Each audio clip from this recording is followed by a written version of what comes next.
Turn this old go-kart into a sweet Haunted Mansion Doom Buggy. Let's be real, I don't need a Disney Haunted Mansion Doom Buggy.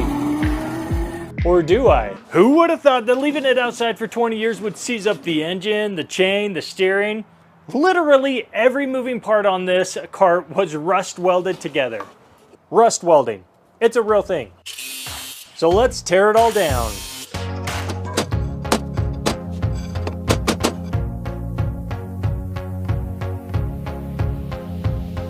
The frame is all stripped down, and you may not have noticed that this rear bolt was actually broken off. So I re-welded that on. Now we've got that fourth tire to ride on.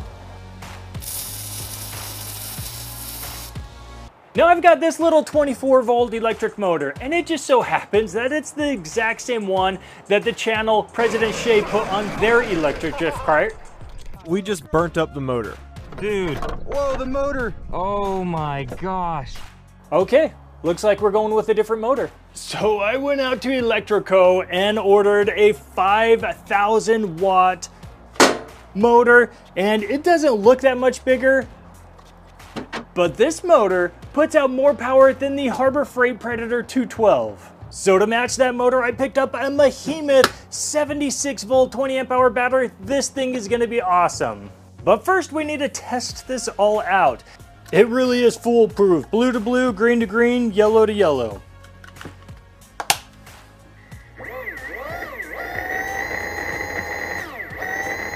Yeah, baby, let's go throw it on the cart. And well, looks like we gotta go fabricate a little bracket. I want to be able to reuse these existing engine mount slots so then I can actually move my little adapter back and forth for the perfect chain tension. Now the plan is pretty simple. Let's add some angle on top of here just to raise up the motor, and then I can push it out.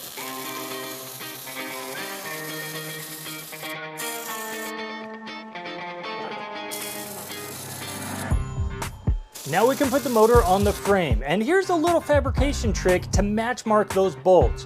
Get a piece of cardboard or paper with a center punch, and you only have to get it in the general area, and then being a center punch, it will actually make the hole in the exact center of the motor.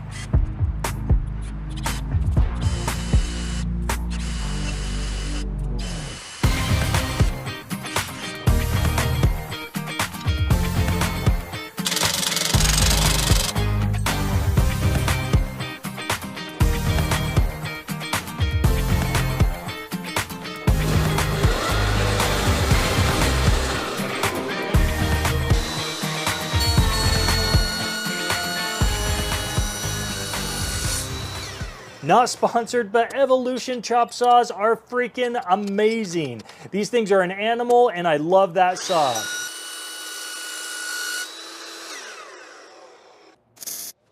And we don't want the battery to be flopping all around, so I'm reusing a couple of those existing supports and adding this little piece of angle and plate for the battery to sit in.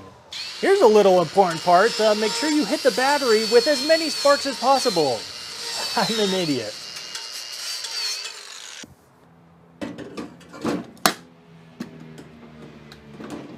This is right about the height of the seat. I don't really want the steering wheel under my knees, so let's chop it up and extend this steering wheel.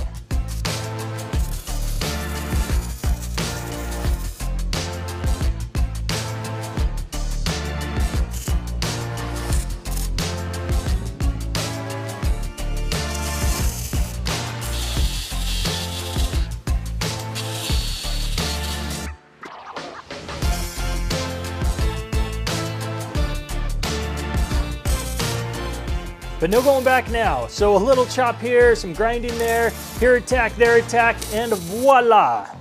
Motor connected, battery hooked up. I don't have brakes, so don't do this at home, but let's just go test it around really quick.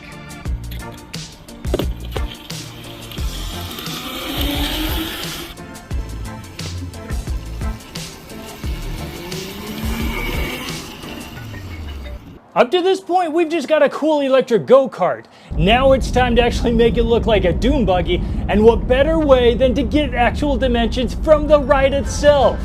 Now my kids would like to think that I went because of them, but in reality I flew my entire family out just to get some good dimensions of the legit dune buggy.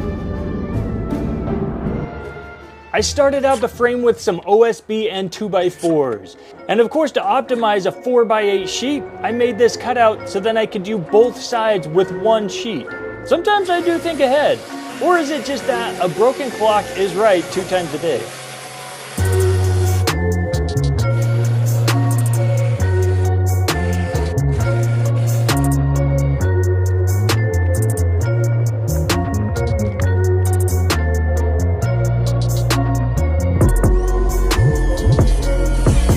One requirement I did want to make is for this outer shell to be easily removable.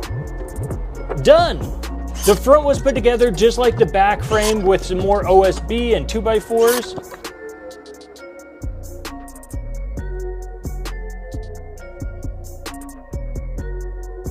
I did want to make the front be able to rotate, and so then we can get in and out of the ride easier. With the initial test ride, I figured you better have something to hold on to. So I had this 1-inch aluminum bar just lying around, and it ended up being perfect as a handlebar for the passenger.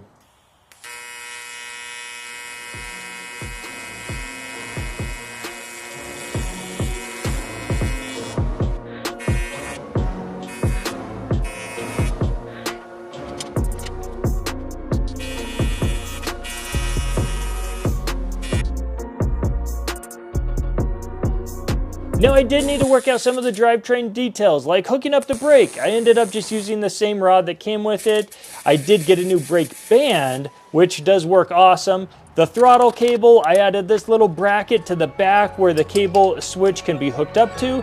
Mounted the controller, did some cable cleanup, and we're set.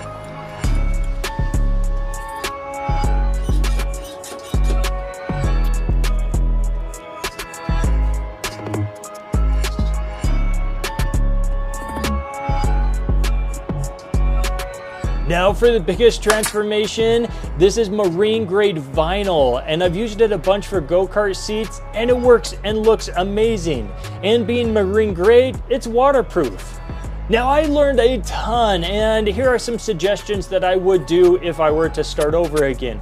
I would actually cover each panel individually, like I did this seat. And that's because it just looks so much better, and being such odd shape, it's really hard to curve that, the fabric around the edges without having too many wrinkles. So, it might take an extra minute to cover each one, but in the end it would look so much better. So cover this, I moved that, slide this in there, and now we have an awesome looking shell.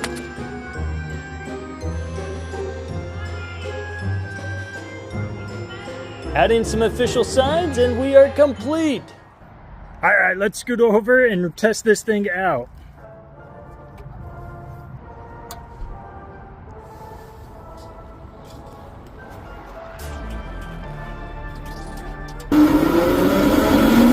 Oh, and in case you care, the controls, yes, I do have the on-off switch up here, along with the speed controller, and the top speed is about 40 miles per hour, which is cooking for a kart like this, especially since I've got pretty much a giant sail here on the back. Either way, I typically only go up to about 20. That's plenty fast enough.